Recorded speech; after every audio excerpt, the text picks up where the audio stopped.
Dear students, आज हम first unit के लास्ट चैप्टर की बात करेंगे। The chapter is reproductive health.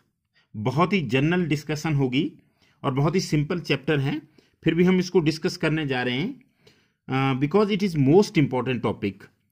अब क्यों इंपॉर्टेंट है? क्योंकि रिप्रोडक्टिव हेल्थ क्या होती है, किससे जुड़ी होती है, इसका क्या इंपॉर्टेंस होता है, इन सारी चीजों को हम डिस्कस करेंगे। तो अगर हम सबसे सिंपल डेफिनेशन देखें तो रिप्रोडक्टिव हेल्थ क्या हुई? रिप्रोडक्टिव हेल्थ का मतलब होता है कि अगर किसी इंडिविजुअल में हेल्दी रिप्रोडक्टिव ऑर्गन्स हैं और वो नॉर्मली फंक्शन कर रहे हैं,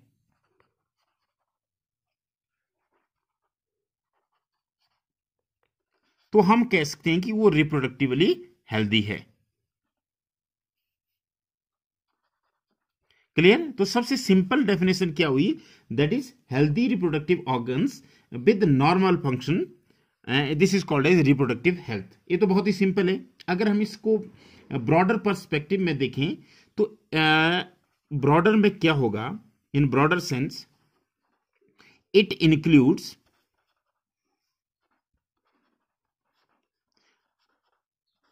किस किस को इंक्लूड करेगी?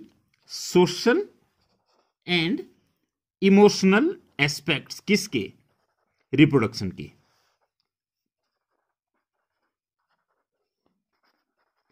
तो दो डेफिनेशन हमारे पास आ गई कि if an individual has healthy reproductive organ and they are working, you can say, normally, or they are functioning normally, then the individual is said to be reproductively healthy. And in the broader perspective we can say that this reproductive health includes social and emotional aspects of the reproduction. Now you know there is a famous agency, and this famous agency is known as WHO. Now WHO की जो definition है वो ज्यादा important है। अब WHO क्या बोलता है रिप्रोडक्टिव हेल्थ के बारे में? According to WHO, a total wellbeing of all aspects of reproduction.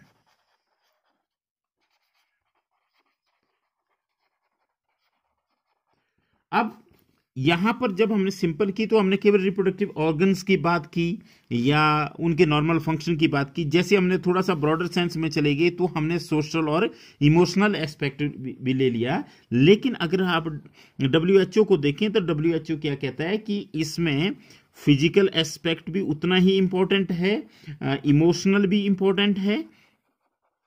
There is another aspect that is behavioural और सोशल एस्पेक्ट्स।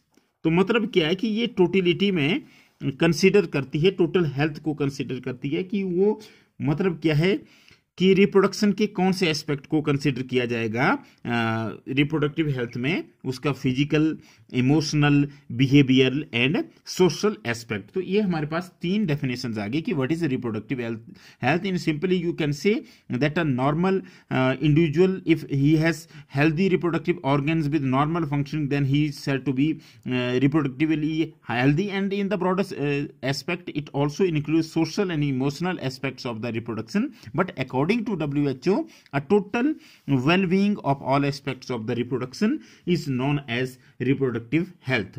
अब अगर हम बात करें कि अगर सोसाइटी है, उस सोसाइटी में क्या है? A society with people having physically and functionally normal reproductive organs and normal emotional and behavioural interactions, then you can say their sex linked aspects are normal, then we can say that society is called as reproductively healthy. तो reproductively healthy society में बोलने का मतलब कि उसके individual जो हैं वो फिजिकली, इमोशनली, बिहेवियर वाइज और सोशली कैसे होने चाहिए? रिप्रोडक्टिवली हेल्दी होने चाहिए और स्टेबल होने चाहिए। तब जाकर के हम उसको उसकी बात करेंगे कि वो सोसाइटी कैसी है, दैट इज रिप्रोडक्टिवली हेल्दी। अब हम बात करेंगे इसका एक और एस्पेक्ट लेकर के।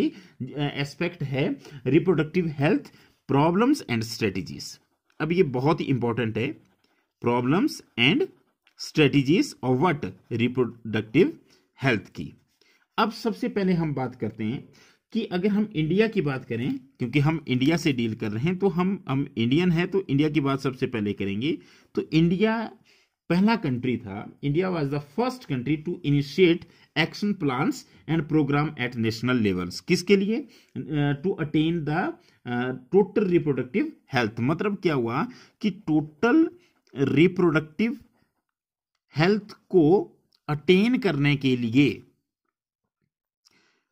इंडिया सबसे पहला कंट्री था जिसने प्रोग्राम स्टार्ट किए। क्या प्रोग्राम स्टार्ट किए? अब मैं आपको सबसे पहले बताता हूं 1951 की बात। 1951 में क्या हुआ कि ये जो टोटल रिप्रोडक्टिव हेल्थ को अटेन करने के लिए, नेशनल लेवल पे अटेन करने के लिए एक प्रोग्राम चलाया, that is called as family planning programme. तो इस तरह का प्रोग्राम स्टार्ट करने वाला इंडिया पहला कंट्री था जिसने ये प्रोग्राम स्टार्ट किया इस तरह की।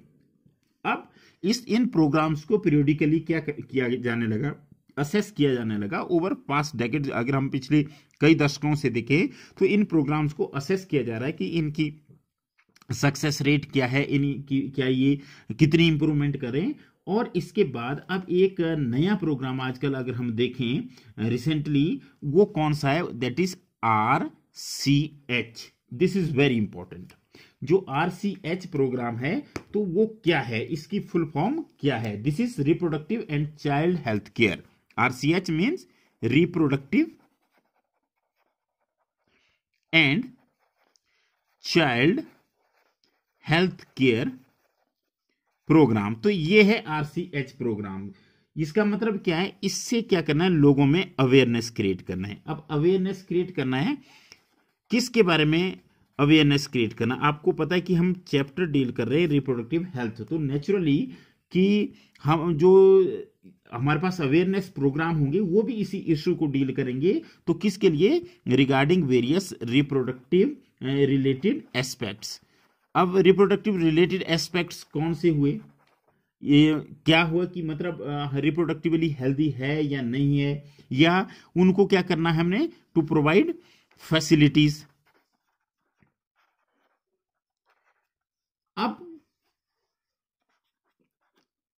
उसके बाद स्पोर्ट। तो ये इस प्रोग्राम के जो एम थे, सबसे पहले to create awareness about the reproductive related aspect, second to provide facilities as well as to support for building up a reproductively healthy society. मतलब हमने कैसी सोसाइटी बनानी है? एक हेल्दी सोसाइटी बनानी है। और हेल्दी किस रिस्पेक्ट में देख रहे हैं हम? Reproductively healthy society. तो ये इस RCH प्रोग्राम के अंडर मेन एम थे जिसके लिए इस प्रोग्राम को चलाया गया। अब अवेयरनेस क्रिएट करने के लिए क्या किया? जो हमारी नॉन गवर्नमेंटल एजेंसी होती है, नॉन गवर्नमेंटल,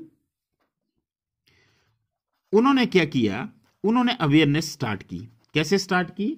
या तो आपको पता है कि ऑडियो विजुअल, जैसे रेडियो हमारी ऑडियो है और टीवी हमारे ऑडियो विजुअल एड्स हैं, तो उनकी मदद से, या जो प्रिंट मीडिया हो गया, न्यूज़पेपर वगैरह, इनके माध्यम से उन्होंने क्या क्रिएट करना स्टार्ट कर दी? अवेयरनेस क्रिएट करना स्टार्ट कर दी। और लोगों को क्या कर दिया कि उसके प्रति अवेयर करना स्टार्ट कर दिया। पर इसमें किसकी जो कॉपरेशन था वो सबसे जरूरी था?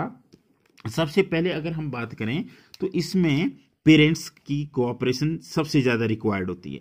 पेरेंट्स के बाद जो क्लोज रिलेटिव्स होते हैं उनके अपना इंपॉर्टेंस है।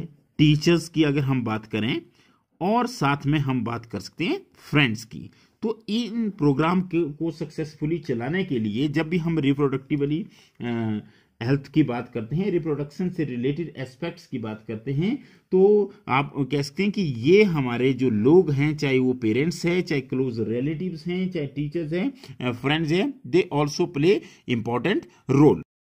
ये वो लोग हैं जो इस नॉलेज को क्या कर सकते हैं? इजिली डिसेमिनेट कर सकते हैं। मतलब अवेयरनेस को बढ़ाने के लिए, लोगों को अवेयर करने के लिए पेरेंट्स, क्लोज रिलेटिव्स, टीचर्स और फ्रेंड जो है वो बहुत इंपॉर्टेंट रोल प्ले कर सकते हैं। अब इसके अलावा हम क्या कर सकते हैं? स्कूल्स में इंट्रोड्यूस कर सकते हैं sex education.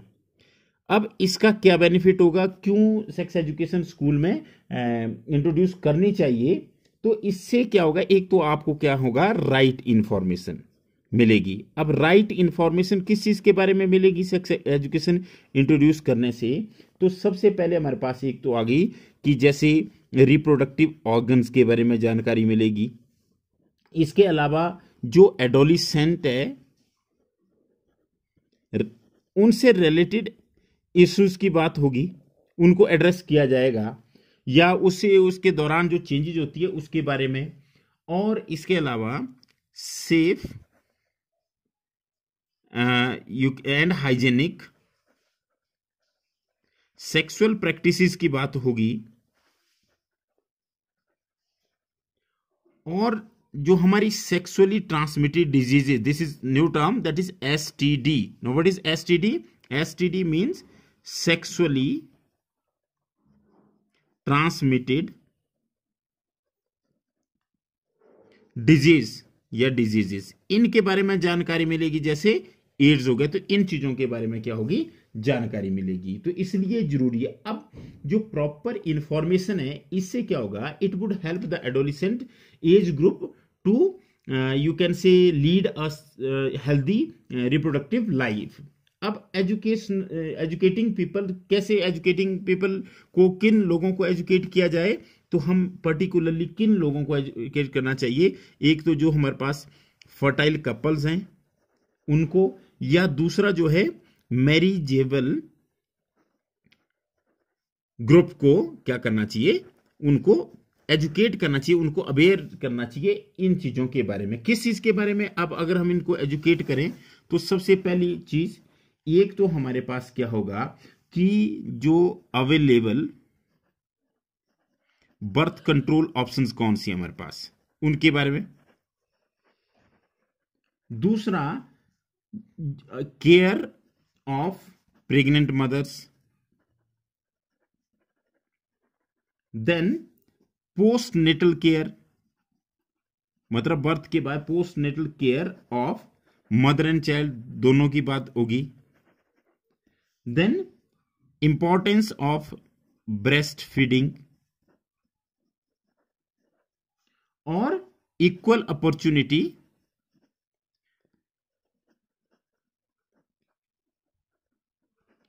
For male and female child. मतलब क्या है कि जेंडर के बेसिस पे बाइसनेस को खत्म करने के लिए इन लोगों को अवेयर किया। तो ये इश्यूज है जिनके बारे में अवेयरनेस बहुत जरूरी है। अब अगर हम बात करें कि जो अवेयरनेस है उससे क्या होगा, अब अगर हम क्या करें कि लोगों को अवेयर करें किस चीज के बारे में? जैसे हम क्या करें, इस चीज के बारे में करें, प्रॉब्लम ऑफ अनकंट्रोल्ड पॉपुलेशन की, और उसके अंदर सोसाइटी के अंदर कौन सी सोशल इविल्स हैं, इन चीजों के बारे में। इविल्स क्या? जैसे हमारे पास वहां पे सेक्स एब्यूज होता है, या हमारे पास सेक्स रिलेटेड क्राइम्स होते हैं, इन चीजों के बारे में अवेयर करना क्या है? बहुत जरूरी है। और इससे क्या होगा कि लोग सोचेंगे और उससे वो उनको अवॉइड करने के लिए, उनको रोकने के लिए, उनको प्रोहिबिट करने के लिए वो स्टेप्स उठाएंगे, ताकि हमारे पास ऐसी सोसाइटी हो जो कैसी हो? रिप्रोडक्टिवली हेल्दी सोसाइटी हो। मतलब मेन एम क्या है हमारा कि हमने कैसी सोसाइटी का निर्माण करना है? रिप्रोडक्टिवली हेल्दी सोसाइटी का निर्माण करना है। तो रिप्रोडक्टिव हेल्दी सोसाइटी के लिए मैंने आपको बताया कि हमारे parents, close relatives, teachers, friend जो है वो इंपॉर्टेंट रोल प्ले कर सकते हैं। इसके अलावा स्कूलों में कौन सी एजुकेशन इंट्रोड्यूस की जानी चाहिए? सेक्स एजुकेशन इंट्रोड्यूस की जानी चाहिए, ताकि उनको रिप्रोडक्शन से रिलेटेड जितने भी इश्यूज होते हैं उनकी प्रॉपर वो मिले, नॉलेज मिले, अवेयरनेस हो। और उसके अलावा जो है हमारे पास, जैसे अगर हम फर्टाइल कपल्स और मैरिजेबल ग्रुप को अवेयर करते हैं तो उनको इस चीज के बारे में अवेयर करना चाहिए कि हमारे पास कौन सी जो है बर्थ कंट्रोल के ऑप्शंस है, प्रेग्नेंट मदर्स और पोस्ट नेटल केयर कैसे करनी चाहिए, ब्रेस्ट फीडिंग का क्या इंपॉर्टेंस है। इन चीजों को हमें क्या करना चाहिए? एड्रेस करना चाहिए और इनके बारे में क्या करनी चाहिए? अवेयरनेस फैलानी चाहिए। अब these are the essential to provide medical assistant and care to the people in reproductive related problems. अब अगर हम बात करें कि जैसे क्या किन चीजों के बारे में हम जानकारी दे सकते हैं? हम जानकारी दे सकते हैं प्रेगनेंसी के बारे में, उससे रिलेटेड जो भी प्रॉब्लम है उसके बारे में, या अगर हम बात करें एबॉर्शंस की बात करें कि कब जरूरी होता है, क्या मेडिकल टर्मिनेशन होती है उसकी, या अगर हम सेक्सुअल ट्रांसमिटेड डिजीज की बात करें या डिलीवरी के बारे में, इन चीज़ों को एड्रेस करना बहुत जरूरी है। या इवन कंट्रासेप्टिव डिवाइसेस के बारे में भी लोगों को अवेयर करना जरूरी है। या इसके अलावा एक बहुत ही जो कॉमन इशू होता है सोसाइटी में, दैट इज इनफर्टिलिटी। ऐसे बहुत सारे कपल होते हैं जो इनफर्टाइल होते हैं, तो उनको भी अवेयर करना बहुत जरूरी है। अब क्या किया, आपको पता है कि आजकल एक टेक्निक है that is called as amniocentesis. अब ये एमनियोसेंटेसिस क्या होती है, इस पर सबसे पहले तो मैं आपको एक चीज बताऊं कि इस पर स्टेचुअरी मतलब लीगली कानूनी क्या है, बैन है। बेसिकली ये क्या होती है amniocentesis, it is a you can say foetal determination test.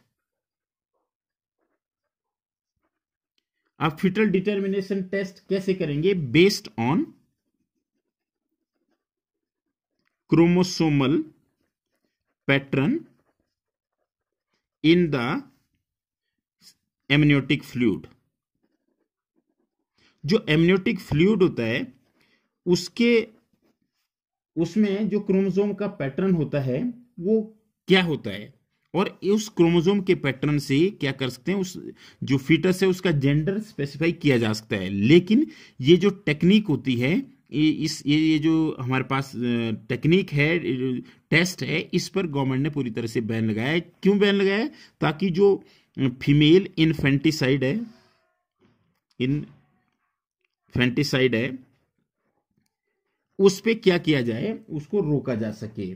क्योंकि बेसिकली क्या करते हैं सोसाइटी में, आपको पता है जो फीमेल फिटिसाइड, अगर हम बात करें, फीमेल बच्चों को भी मार देते हैं। लेकिन अगर हम यहाँ पे बात करें तो इस टेक्निक से जो फीमेल फिटिसाइड है वही क्या कर जाएगा, रुक जाएगा। क्यों रुक जाएगा, क्योंकि जेंडर जो है उनका स्पेसिफाई नहीं हो पाएगा। तो इसके अलावा अगर हम और देखें तो आजकल हमने चलाई हुई नई टेक्निक जो चली हुई है that is massive child immunisation.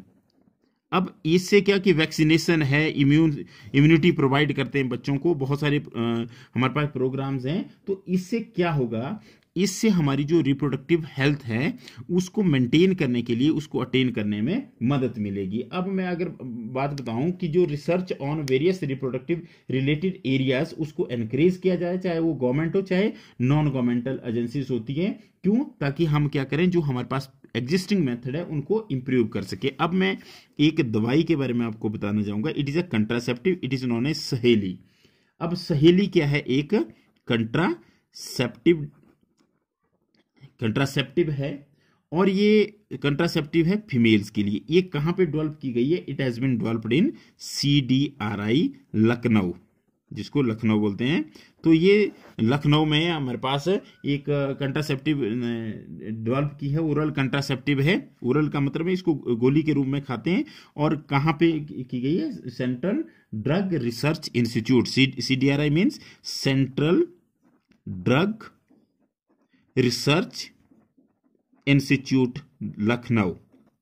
तो इस तरह की अगर हम जो नए नए एरियाज हैं उनमें अगर रिसर्च करते जाएंगे तो उससे क्या होगा, अगर हम बेटर अवेयरनेस करें, किससे better awareness about sex related matters, increase number of medically assisted deliveries. मतलब क्या कि अब जो डिलीवरीज होती है पहले घर पे होती थी, अब ज्यादातर मेडिकली असिस्टेड होती है। और postnatal care, better postnatal care, इन सब चीजों से क्या होगा, इनसे 2 मोर्टेलिटी रेट जो है वो घट जाएगी। कौन सी, एक मदर की और एक हमारे पास जो है इन्फेंट। मतलब क्या है, MMR as well as IMR, mother mortality rate, जिसको मैटरनल भी बोलते हैं, maternal mortality rate and infant mortality rate जो है वो क्या कर जाएगी, वो घट जाएगी।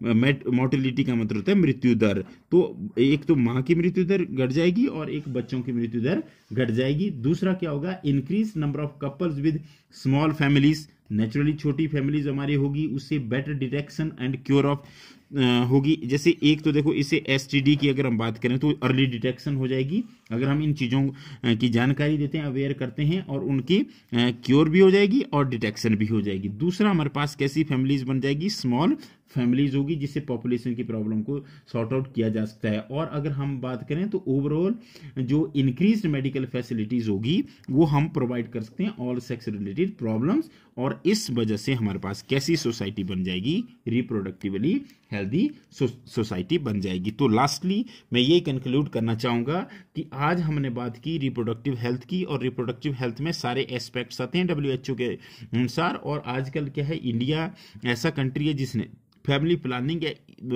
नेशनल लेवल पर रिप्रोडक्टिव हेल्थ के गोल को अचीव करने के लिए फैमिली प्लानिंग जैसे प्रोग्राम स्टार्ट किए हैं, और अब reproductive and child health care programme चल पड़े हैं। और इसमें गवर्नमेंट, नॉन गवर्नमेंट सभी एजेंसी जो है अपना इंपॉर्टेंट रोल प्ले कर रही है। और स्कूलों में सेक्स एजुकेशन को प्रमोट किया जा रहा है, ताकि हम इससे रिलेटेड जो है, रिप्रोडक्शन से रिलेटेड सारे इश्यूज को एड्रेस कर सकें, जिससे इन्फेंट और जो मैटरनल मोर्टेलिटी रेट है वो कम हो जाए, और जो फीमेल जिसे हम कहते हैं फिटिसाइड, उसको भी कम किया जा सके। इसके लिए एमनियोसेंटेसिस टेक्निक को पूरी तरह से क्या कर दिया गया है, बैन कर दिया गया है, उसके ऊपर स्टैच्यूटरी बैन लगाया गया है, और मैसिव इम्यूनाइजेशन प्रोग्राम जो है वो स्टार्ट कर दिए गए हैं। और हमारा एकमात्र गोल है वो है to achieve a reproductively healthy society. तो in the next video we will deal with population explosion and birth control. Thank you very much.